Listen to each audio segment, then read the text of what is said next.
오늘도 잘 지내셨나요? 인생 해답입니다. 우리가 살다 보면 부모로서 가슴 한켠에 조용히 쌓이는 감정이 있습니다. 바로 결혼한 자녀에게 느끼는 섭섭함인데요. 왜 이젠 전화도 잘 안 오지? 모처럼 얼굴 봤는데 어제는 하루만 왔다가 가버리네. 내가 서운하다고 말하면 자식들이 오히려 불편해하는 것 같아. 이런 마음 혹시 한 번쯤 느껴보신 적 있으신가요? 말하기도 속상한 이 마음 대체 어떻게 해야 현명한 건지 말씀드리겠습니다.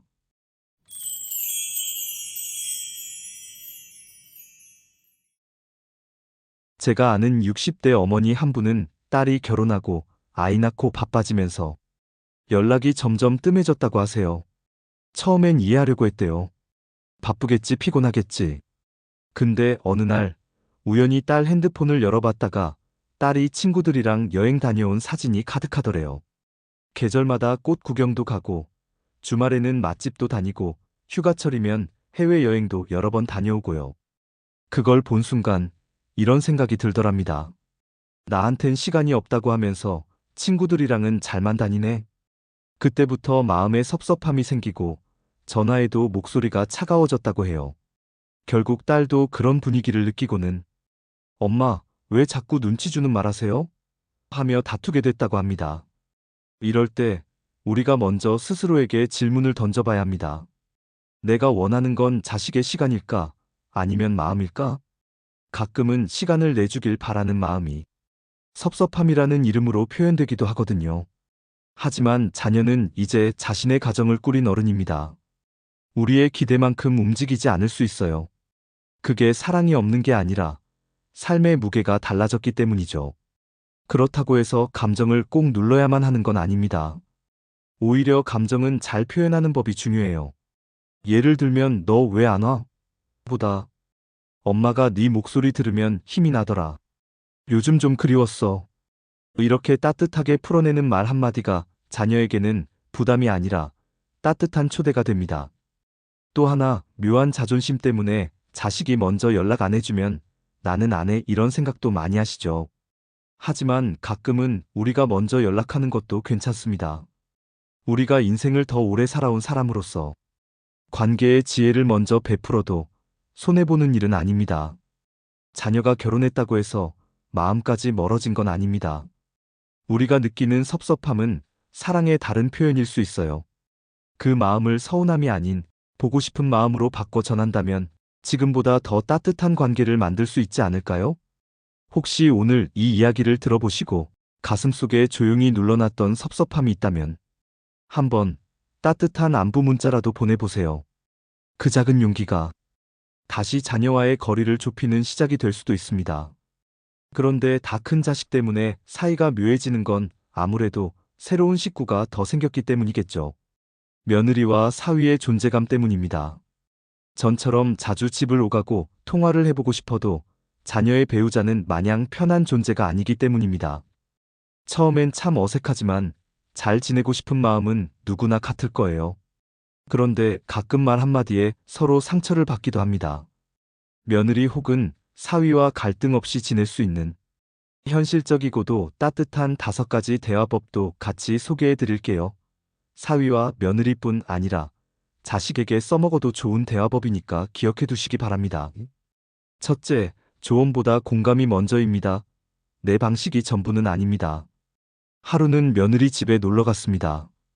그런데 며느리가 아기 이유식을 사서 먹인다고 하는데요. 시어머니는 요즘 엄마들은 다 그걸 사서 먹이네 옛날엔 다 집에서 했는데 라고 스쳐 지나가듯이 이야기합니다.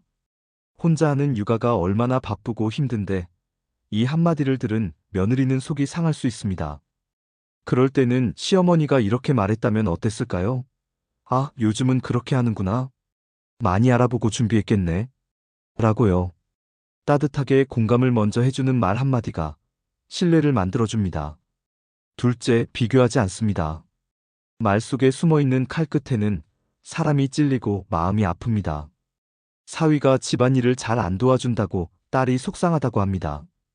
그래서 엄마는 사위 보고 들으라는 듯이 옆집 사위는 맞벌이에도 집안일 다 같이 한다더라라고 쏘아붙입니다. 하지만 이런 말은 듣는 사람 입장에서는 비난으로 들립니다. 내 기분대로 하지 마세요. 대신 사위도 요즘 힘들지? 그래도 서로 도와가며 사는 게 좋더라. 라고 해보세요. 비교 대신 제안으로 바꾸면 훨씬 부드러워집니다. 셋째, 도와줄 게가 아닌 필요하면 말해줘라고 말하는 겁니다. 시어머니가 며느리 집에 갑자기 찾아가서 집 청소를 해놨더니 표정이 영 탐탁치 않습니다. 갑자기 찾아온 것도 마음이 편하지 않는데 더러운 살림 구석구석을 보셨으니까요. 시어머니가 뭐든 해주고 싶은 마음은 알겠지만 절대 먼저 해주지 마세요. 혹시 도움이 필요하면 말해줘. 나는 언제든 도와주고 싶어. 라고 말을 꺼내는 게 우선입니다. 선의도 상대가 준비되지 않으면 간섭처럼 느껴질 수 있습니다. 도와주고 싶을수록 허락을 먼저 구하는 말이 중요합니다. 넷째, 대화보다 먼저 표정과 말투가 중요합니다. 아는 분은 내가 아무 의도 없이 또 배달 음식을 시켜 먹었네. 냉장실에 못 먹고 버리는 것도 수두룩하더라라고 말했는데 며느리가 그 뒤로 연락을 줄였다고 하더라고요. 이 상황을 해결하기 위해서는 아휴, 요즘 얼마나 바빠 그래도 잘 챙겨 먹어서 다행이야. 라고 했으면 더 현명했을 겁니다. 내 표정 하나, 말투 하나가 상대의 기분을 좌우합니다. 내용보다 느낌이 먼저 전달된다는 걸 기억하세요. 다섯째, 불편함은 돌려 말하기보다 따뜻하게 직접 말하세요. 며느리가 손주를 맡겨놓고는 너무 늦게 데리러 왔습니다. 그때 시어머니는 아이고 언제 오시나 했어요. 이런 농담처럼 말을 던집니다. 하지만 듣는 사람은 비꼬므로 받아들일 수 있어요. 그럴 때는 오늘 많이 바빴지? 다음엔 조금만 일찍 오면 좋겠다. 라고 하는 겁니다. 솔직하게 상대를 배려하는 말투가 갈등을 줄여줍니다. 며느리나 사위와의 관계는 사실 가족이 되기까지의 시간이 필요한 관계입니다. 우리가 조금 더 따뜻하게 말하고 조금 더 참아주면 그들도 편안하게 다가올 수 있는 여유를 느낄 수 있어요. 갈등 없는 관계는 없습니다. 하지만 지혜로운 대화법으로 충분히 다르게 만들 수 있습니다. 그리고 우리 나이대의 부모님들은 많이 공감하실 텐데요. 손자, 손녀가 생기면 자녀와 다툼이 생기는 경우도 있습니다. 바로 도와주려 했는데 오히려 부담이었다는 말 들어보셨나요? 먹고 살기 힘든 세상 속에서 아이를 부지런하게 키우는 자녀를 보면 마음이 참 짠하고 도와주고 싶은 게 부모 마음입니다. 하지만 그 선을 잘못 넘으면 자녀에게 도움이 아니라 간섭으로 받아들여지기도 합니다. 현실적인 상황 예시와 함께 부담 없이 도와주는 방법도 있을지 같이 고민해 보겠습니다. 어느 60대 어머니는 자녀 부부가 맞벌이라 아기를 돌보는 게 안쓰러워 주 3일씩 집에 가서 아이를 돌봐주셨다고 해요. 그런데 어느 날 딸이 이렇게 말하더랍니다. 엄마, 조금만 쉬어도 돼요.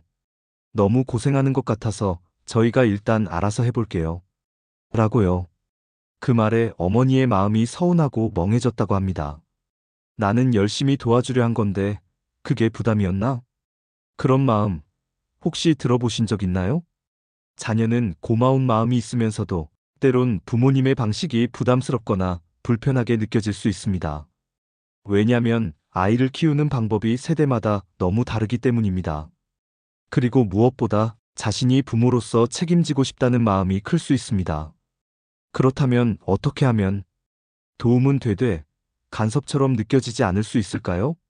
손주 육아할 때 생길 수 있는 문제들. 이제는 자녀와 현명하게 해결하는 방법 7가지를 알려드립니다. 먼저 내가 도와줘도 될까? 물어봅니다. 어떻게 도와줄까? 보다 필요하면 도와줄 테니 말만 해라고 여지를 주세요. 허락을 구하면 부담이 줄고 고마움은 배가 됩니다. 내 도움이 자녀 입장에선 공간 침해처럼 느껴질 수 있어요. 예고하고 묻는 습관 꼭 기억해 주세요. 둘째, 육아 방식에 대한 조언은 먼저 물어볼 때만 하세요. 모처럼 아들 집에 갔는데 나도 모르게 참견을 하기 시작합니다. 우유는 따뜻하게 먹여야지. 기저귀 이렇게 갈면 안 되지. 아기 발진 생기는 거 안 보이니? 이런 말들은 자녀에겐 비판처럼 들릴 수 있어요. 나의 대화법을 바꿔야 합니다.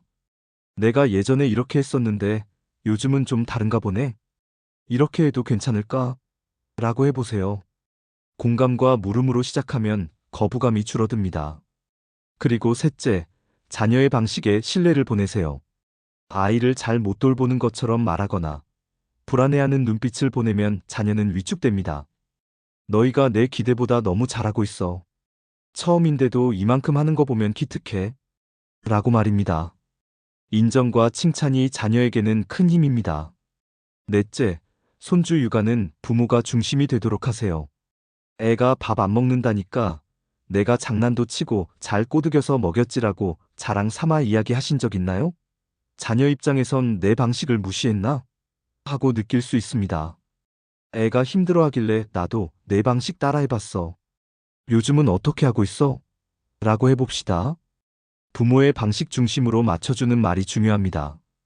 다섯째, 자주 보기보다 보고 싶을 때 불러달라 하세요. 너무 자주 보면 자녀는 일상에 개입당하는 느낌을 받을 수 있어요. 그럴 때는 보고 싶지만 너희 리듬이 중요하니까 편할 때 불러줘. 라고 하는 겁니다. 자녀의 공간을 존중하는 말은 신뢰를 높입니다. 여섯째, 감정 상하지 않게 섭섭함 표현하세요. 현실적으로 감정에 휩쓸려 잘못 말하는 분들이 계십니다. 요즘 연락이 없네. 엄마는 필요할 때만 찾는 사람인가? 라는 말은 안 됩니다.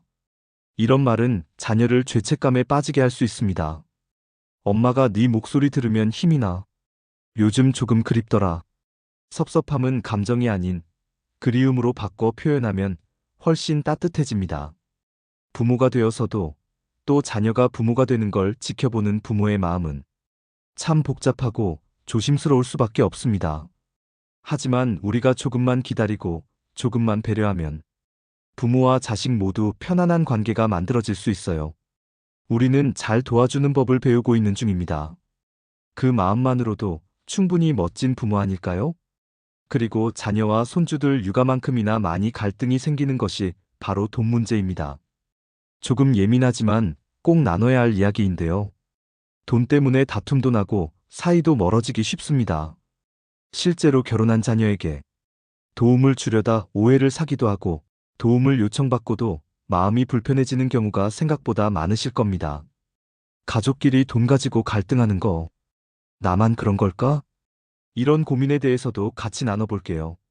그리고 갈등을 줄이는 현실적인 7가지 방법도 말씀드리겠습니다. 먼저 대구광역시에 온 60대 정씨 아주머니의 사연을 읽어드립니다. 요즘 들어 마음이 많이 무겁습니다. 누구한테 쉽게 꺼내기도 어려운 이야기라. 이렇게라도 제 마음을 털어놓고 싶어졌어요. 저는 60대 초반의 엄마입니다. 딸이 하나 있는데 몇 년 전 결혼해서 아이를 낳고 지금은 워킹맘으로 바쁘게 살고 있어요. 처음엔 딸이 너무 힘들어 보였어요. 계약직으로 일해서 직장에 잘 보여야 하는데 야근도 많고 일도 많아 보였거든요. 이 와중에 손주는 밤마다 울고 자영업하면서 맞벌이하는 사위도 일이 잘 안 풀리는지 집에 늦게 들어오더라고요. 딸이 애 보느라 밥도 제대로 못 챙긴다는데 마음이 아팠습니다. 그러던 어느 날 가족 간의 외식 자리였는데 딸 표정이 좋아 보이지 않았습니다. 뭔가 망설이고 주춤하는 눈빛이었죠. 잠시 후에 그 이유가 뭔지 알았습니다. 딸이 지갑을 먼저 꺼내지 않았습니다. 뭐, 그까짓 밥값이야. 내가 기꺼이 냈습니다. 그저 힘들까봐 엄마 마음에 그랬죠. 그런데 그게 시작이었나 봐요. 며칠 후엔 문자로 엄마, 이번 달 아이 학원비가 빠듯해서 그런데 조금만 도와줄 수 있어? 그 다음엔 또 아이 장난감, 아이 옷, 아이 병원비까지 처음엔 뭐든지 흔쾌히 도왔습니다. 내 손주인데 당연히 해주고 싶었죠. 하지만 점점 금액이 커지고 횟수가 잦아지면서 저도 솔직히 부담이 되더군요. 한 번은 밤에 혼자 앉아 노후 통장 잔액을 들여다보는데 문득 이런 생각이 들었어요. 나는 앞으로 어떻게 살지? 그러던 중 딸 부부가 집을 산다고 하더군요. 너무 잘된 일이라면서 축하해줬습니다. 그런데 문제는 여기서부터였습니다. 신혼 때부터 쭉 전세에 살았으니까 지금은 벗어나고 싶다면서 무리하는 거라고 하더라고요. 돈이 조금 모자라서 조금만 보태달라고 했어요. 그땐 정말 큰 결심을 했습니다. 제가 20년 넘게 모아온 적금을 깼고 그동안 생활비를 아득바득 아끼면서 모은 돈들이 딸의 집 계약금 일부로 들어갔습니다. 근데요, 집을 산 뒤로 딸이 갑자기 연락이 뜸해졌습니다. 예전엔 종종 손주 사진도 보내주고 전화도 먼저 하면서 안부를 물어봤었는데 이젠 제가 먼저 연락하지 않으면 한참이나 잠잠해요. 고맙다는 말은 단 한마디도 없었습니다. 마치 받는 게 당연한 일인 것처럼 아무렇지도 않게 넘기는데 그 모습이 너무 낯설고 너무 슬펐어요. 한 번은 용기 내서 요즘은 네가 바빠서 그런가 통 얼굴을 못 보네 하고 말했더니 엄마가 나한테 기대하는 게 많은 것 같아서 부담스러워. 그렇게 말하더군요. 그 순간 정말 답답했습니다. 기대한 건 감사가 아니라 따뜻한 말 한마디였는데 엄마 고마워. 엄마가 없었으면 어떻게 했을까? 그런 말이 듣고 싶었을 뿐인데 그날 밤 주방 식탁에 앉아 펑펑 울었습니다. 그 돈이 아까운 게 아니라 내 마음이 너무 서글펐어요. 내가 준 게 아니라 그냥 의무처럼 받아간 걸까? 저도 사람이니까요. 도움을 줄수록 가까워질 줄 알았는데 오히려 거리가 멀어지는 느낌이 듭니다. 이제는 더 도와주는 게 그 아이들을 위해서도 나를 위해서도 맞는 걸까 계속 고민이 됩니다. 그저 제가 이기적인 부모는 아닌 거였으면 좋겠고 그 아이도 언젠가는 제 마음을 이해해줄 날이 오기를 바랄 뿐입니다. 그날이 올까요? 이분의 고민이 마음에 와닿습니다. 이런 문제와 갈등의 골이 깊어진 이유는 뭘까요? 바로 돈 그 자체보다는 돈에 얽힌 기대, 감정, 대화 부재입니다. 이런 상황 나에게도 생길 수 있습니다. 그래서 미리 대비해야죠. 첫째, 지원과 투자를 명확히 구분합니다. 부모가 자식에게 공짜로 주는 건 주는 거지만 돈을 빌려주는 건 계약처럼 명확히 해야 갈등이 없습니다. 이번에 이건 도와주는 거야. 갚을 필요는 없어. 라고 단호하게 말해둡니다. 혹은 이번엔 도와주지만 다음부턴 스스로 해보길 바란다. 라고 선을 긋습니다. 말을 분명히 해두면 서로의 기대치가 다르지 않게 됩니다. 둘째, 자녀에게 뭔가 줄 때는 조건 없이 줍니다. 자녀가 고맙다는 말을 안 해서 서운한 경우가 있으시죠? 사실 말하지 않아서가 아니라 그 말을 기대했기 때문입니다. 사람이라 어쩔 수 없는 거지만 사실 기대를 버리면 마음이 가벼워집니다. 심통난 내 마음을 어쩔 줄 몰라 고민하기보다는 그때 고맙다고 말했을 때 참 기뻤다. 이렇게 감정을 전달하면 다음엔 먼저 고마움을 표현하게 됩니다. 셋째, 빨리 갚아라는 말보다 이해해달라는 말이 먼저입니다. 가족 간 금전 관계에서 가장 무너지는 순간은 언제 갚을 건데? 라는 압박이 시작될 때입니다. 대신 이렇게 말해보세요. 요즘 내 상황이 조금 어려워졌어. 네가 이해해줬으면 좋겠다. 감정을 먼저 나누면 상대는 책임을 느끼기 시작합니다.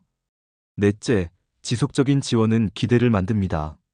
손주 재롱에 푹 빠져서 매달 손주 학원비를 주기 시작합니다. 그 다음에는 같이 장 보면서 장 보는 비용을 내가 대신 내주기 시작합니다. 뭐든지 처음엔 괜찮았지만 어느새 자녀는 당연한 것처럼 여깁니다. 내가 기쁜 마음으로 도운 거지만 계속은 어려울 수도 있어. 한두 번은 도와줄게. 하지만 네가 주체가 돼야지. 라고 말하는 걸 두려워하면 안 됩니다. 미리 도와줄 수 있는 한계를 정하는 건 갈등 예방의 시작입니다. 다섯째, 돈보다 더 중요한 심리적 거리감을 줄여야 합니다. 돈을 빌려주고 나면 오히려 관계가 멀어지는 경우가 많습니다. 이유는 간단합니다. 미안함이 대화의 벽이 되기 때문이죠. 돈 문제 이후에도 일상 대화를 계속 이어가세요. 오늘은 애가 뭐 했어? 반찬은 괜찮았어? 라고 물어봅니다. 돈보다 관심과 대화가 먼저인 부모. 그게 신뢰를 만듭니다. 여섯째, 재산 상속 이야기는 절대 미루지 마세요. 많은 부모님이 이 얘기를 꺼내는 걸 꺼려하십니다. 먼 미래의 일이라고 미루기도 하고 자식들 사이 껄끄러워질까봐 미루기도 합니다. 하지만 그게 더 큰 오해와 갈등을 만듭니다. 아직 건강하지만 나중을 생각해서 미리 이야기해보자. 라고 주도권을 가지고 말해야 합니다. 준비된 말 한마디가 형제간 분쟁을 막을 수 있습니다. 일곱째, 자녀가 아닌 내 삶의 경제도 중요하게 생각하세요. 아이들이 힘든데 내가 아끼면 되지 이런 마음 너무 아름답지만 위험하기도 합니다. 꼭 기억해 주세요. 자녀는 의지할 부모보다 든든한 부모를 더 편안해합니다. 당신의 노후, 누군가의 기대를 채우기보다 당신의 삶을 지키는 것이 먼저입니다. 돈 문제는 참 미묘합니다. 가족이기 때문에 더 조심스럽고 서로 상처도 더 크게 다가오죠. 하지만 우리가 조금 더 솔직하게 말하고 기대보다 원칙을 세우면 돈 때문에 멀어지는 일은 충분히 줄일 수 있습니다. 돈이 오가도 마음은 더 가까워지는 가족, 그건 가능하다고 믿습니다. 오늘 이야기를 들으시면서 조금이나마 여러분의 고민을 덜어낼 수 있기를 바랍니다. 부모 자식 간의 사고방식이 달라지고 갈등이 점점 커질수록 우리 나이 되는 세대 차이를 느끼게 되는데요. 요즘 애들은 왜 그렇게 말이 안 통해? 우리 때는 안 그랬는데 이런 말 해보신 적 있으시죠? 하지만 그 말 속엔 사실 자식들과 진심으로 가까워지고 싶은 마음이 담겨 있습니다. 사실 세대 차이란 단순히 나이 차이가 아닙니다. 서로 겪은 시대와 경험, 가치관의 차이에서 오는 심리적 거리감이에요. 심리학에서는 이를 문화적 간극이라고도 부릅니다. 사람은 자라온 환경에 따라 다른 가치 기준과 언어, 사고방식을 갖게 되는데 세대가 다르면 그 차이가 더 커지게 됩니다.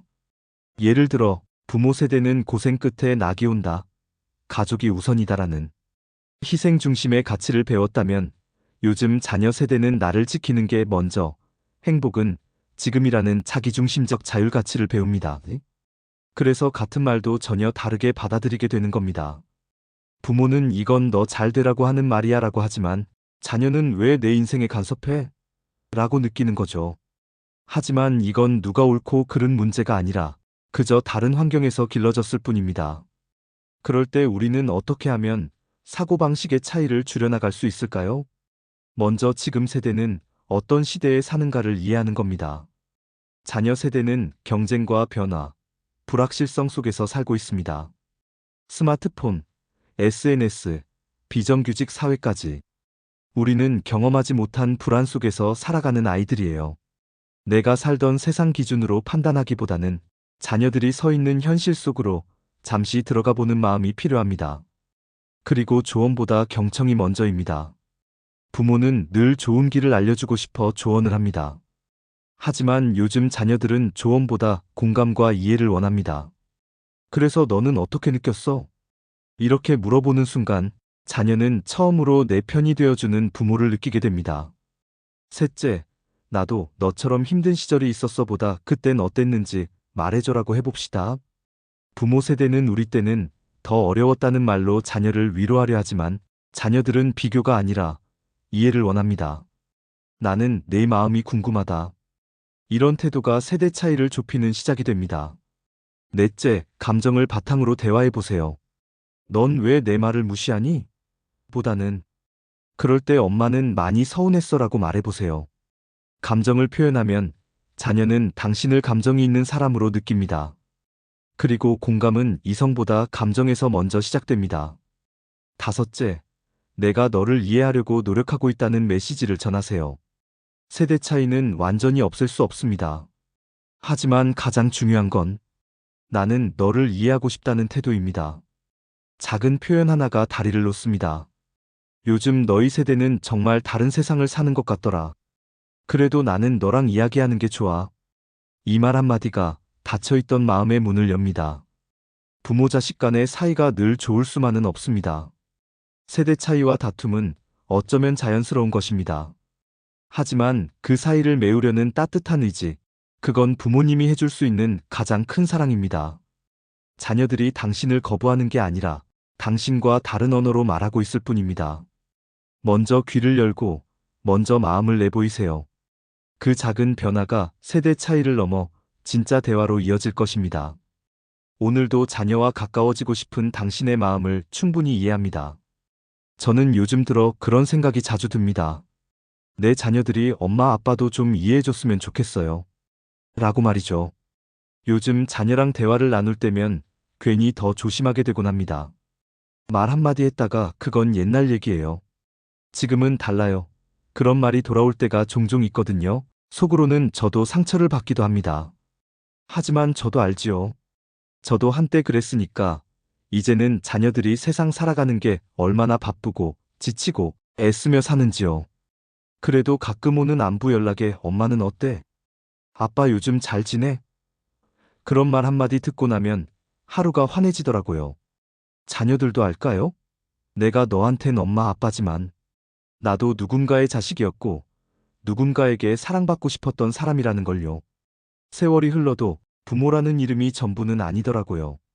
저도 사람인지라 저도 외로울 때가 있고 이해받고 싶은 마음이 들기도 하죠. 그래도 자식들이 항상 이것만은 기억해줬으면 좋겠습니다. 나는 항상 너의 편이고 그저 가끔 나도 너한테 기대고 싶은 날이 있었을 뿐이라는 걸요. 그래서 오늘은 말 대신 작은 미소를 한번 건네봅니다. 그것만으로도 서로의 마음은 조금씩 가까워질 거라 믿어봅니다. 여러분도 오늘 남은 시간은 자녀분과 좀 더 가까운 사이가 되시길 바라봅니다. 인생의 답에서 준비한 이야기는 여기까지입니다. 내일 또 즐겁게 만나서 함께 인생 이야기 나눠보겠습니다. 내일 또 봬요.